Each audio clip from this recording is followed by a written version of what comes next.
Les troubles mentaux mis en lumière dans ces vidéos touchent également votre famille, vos amis ou vos proches en général. Apprenez à les repérer. Reconstruisons la famille africaine au sens large. Bonne écoute. Blaf, bonjour, Africains, Africaines, Afrodescendants, Afrodescendantes, bonjour. J'espère que dans le pays où vous êtes, le pays où vous êtes installé avec vos amis, vos familles, j'espère que vous aimez votre pays.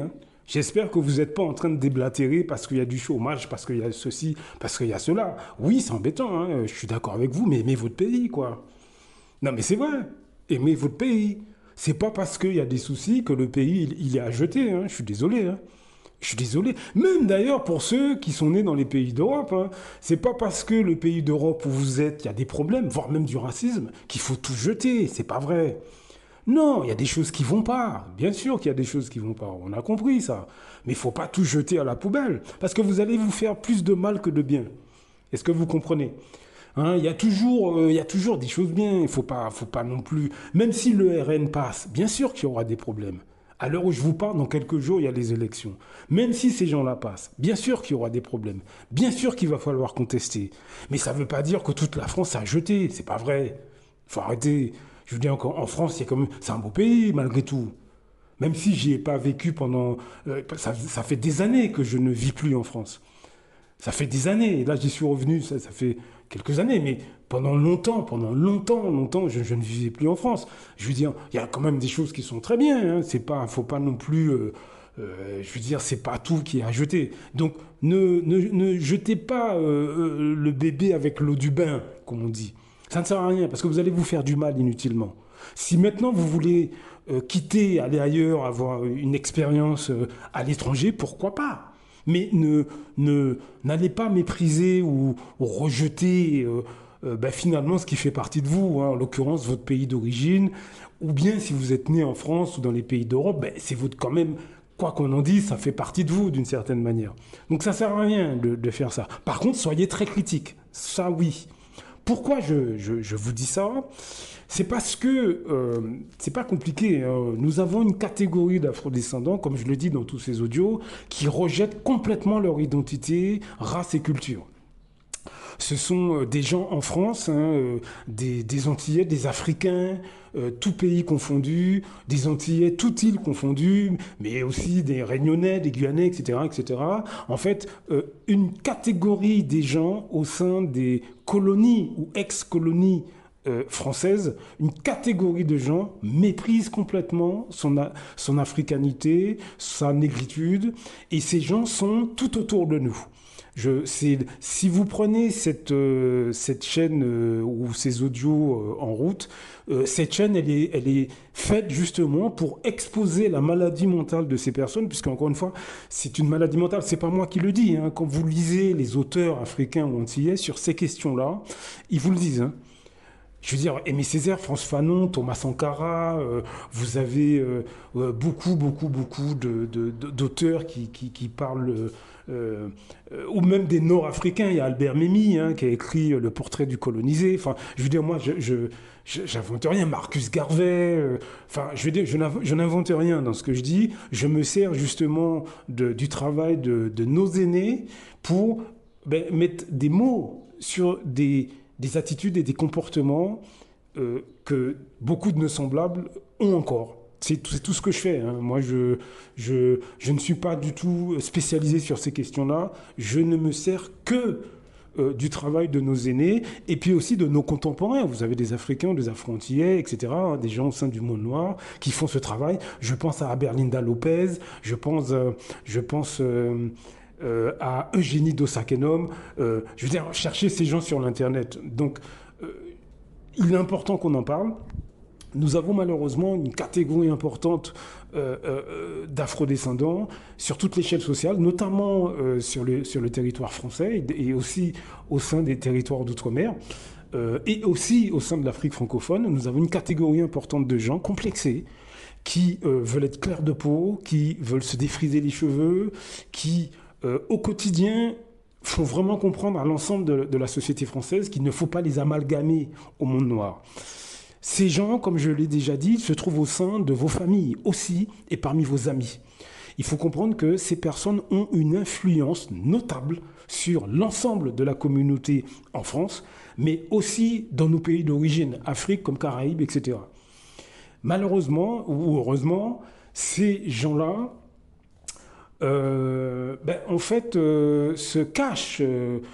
Alors, on peut dire oui, bon, il vaut mieux qu'ils se cachent, mais non, parce que en fait, lorsqu'ils se cachent, c'est pire. Ces gens créent d'énormes dégâts. Ils applaudissent d'après mes observations, puisque j'ai observé ces gens, cette catégorie de personnes, je les ai observés pendant une quinzaine d'années. J'ai été dans leur milieu. Alors dans quel milieu ils se trouvent? En fait, c'est surtout des milieux où ils sont les seuls noirs présents. J'ai joué au bounty, si vous voulez, comme on dit pour employer un mot populaire dans nos communautés. J'ai joué au bounty pour me faire inviter dans un certain nombre de milieux, africains ou antillais. Enfin, africains ou antillais. Des milieux où il n'y a que quelques antillais, où il n'y a que quelques africains, quelques réunionnais, etc., quelques noirs, et ils sont entourés d'Européens, voilà. Donc je me suis débrouillé pour être invité beaucoup dans ce genre de milieu, et ça m'a permis de voir de l'intérieur ce que disent justement une catégorie de Noirs français. Et la situation est catastrophique, je vais vous le dire, jusqu'en 2024, ça fait 15-20 ans que j'observe ces gens, et jusqu'en 2024, je vous dis, la situation est catastrophique. Je suis martiniquais moi-même, donc j'ai observé beaucoup de Martiniquais se comporter dans un contexte comme ça.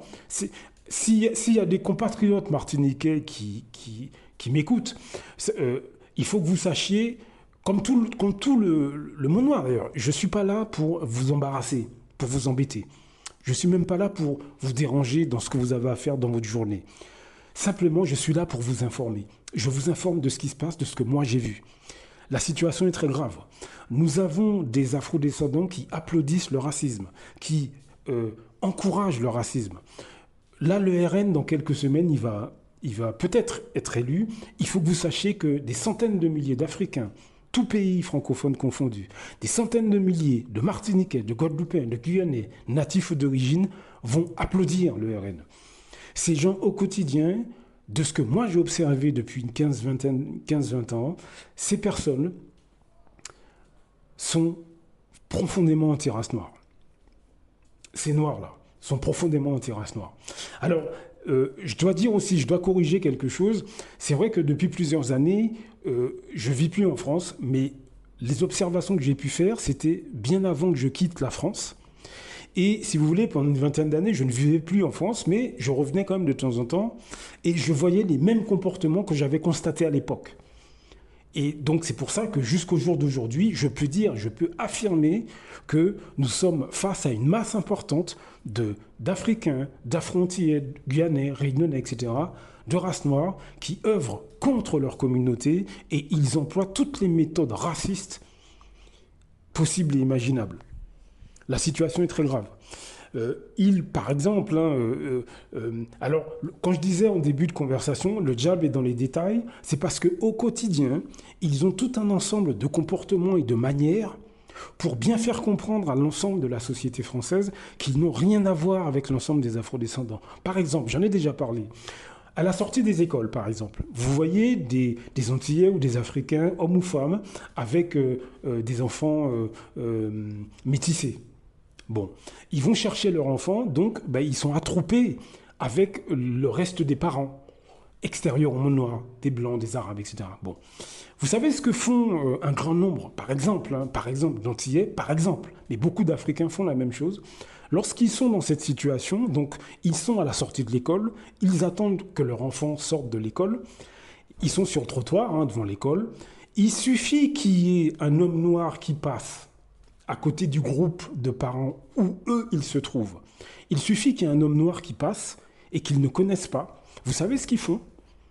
Ils font les surpris, ils font les apeurés, ils commencent à fouiller dans leurs poches, à vérifier s'ils ont leur portable dans les mains. Mais en fait, en les observant avec le temps, je me suis rendu compte que c'est pour bien montrer aux autres parents extérieurs au monde noir qu'ils n'ont rien à voir avec les afrodescendants. Voilà le type de technique que beaucoup de Martiniquais, Guadeloupéens, Guyanais, Réunionnais, Congolais, Togolais, etc. en France, natifs ou d'origine, utilisent contre leurs semblables. Quand je vous dis le diable est dans le détail, ils ont plein de petites attitudes de ce type, plein de petites manières de ce type quand ils sont au sein de l'espace public pour prouver à l'ensemble de la société française que eux, attention, ils n'ont rien à voir, ils sont bien intégrés. Est-ce que vous comprenez ce que je veux dire?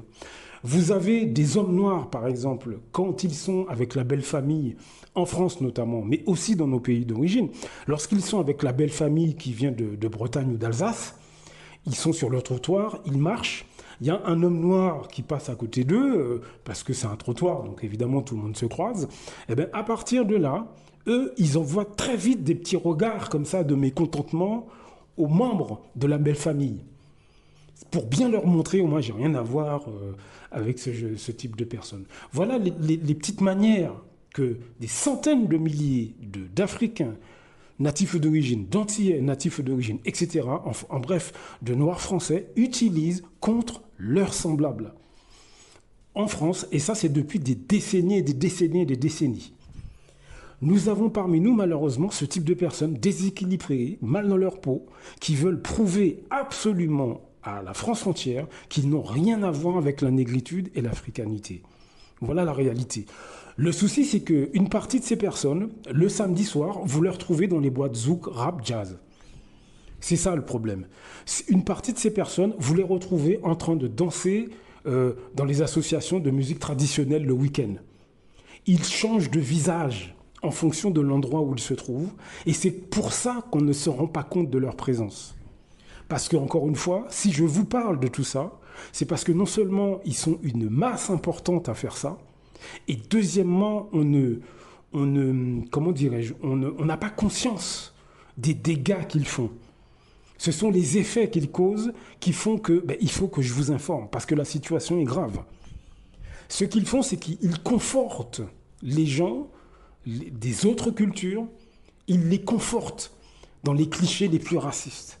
Puisque les gens se disent, si des Noirs eux-mêmes ont du mépris pour leurs semblables, mais pourquoi moi je me gênerais? Si un Martiniquais, et je suis Martiniquais, vous avez des Martiniquais qui se moquent de l'accent de leurs semblables pour faire rire leurs collègues au travail. Vous imaginez bien que des gens en France qui voient des Martiniquais ou des Guadeloupéens faire ça, parce que des Guadeloupéens font ça aussi, natifs ou d'origine, hein, mais eux, qu'est-ce qu'ils se disent? Si eux-mêmes ils se moquent de leur culture, mais pourquoi nous, on va se gêner? Pour les plus âgés, vous vous souvenez de Michel Leb, qui prenait l'accent africain? Ça faisait rire. Mais vous seriez étonné de savoir, par exemple, que dans son entourage, des Africains se moquaient eux-mêmes de leur propre accent. C'est une probabilité. Aujourd'hui, c'est pareil. Vous avez beaucoup d'Africains, d'Antillais, etc., qui ridiculisent nos cultures pour faire rire leurs amis extérieurs au monde noir. Donc, ouvrez les yeux et enquêtez sur ce que je vous dis. Blaf! À très bientôt. Beaucoup d'Africains se lèvent contre des autres Africains. C'est généralement à travers la corruption. L'Europe, l'Occident le sait. La meilleure façon de faire tomber un Africain qui se lève pour les intérêts des Africains, il faut aller corrompre ses amis ou ses compatriotes. C'est comme ça, c'est toujours à cause de l'argent. Celui qui a fait tomber son cara, il a fait beaucoup. C'est parce qu'il voulait être son cara à la place de son cara.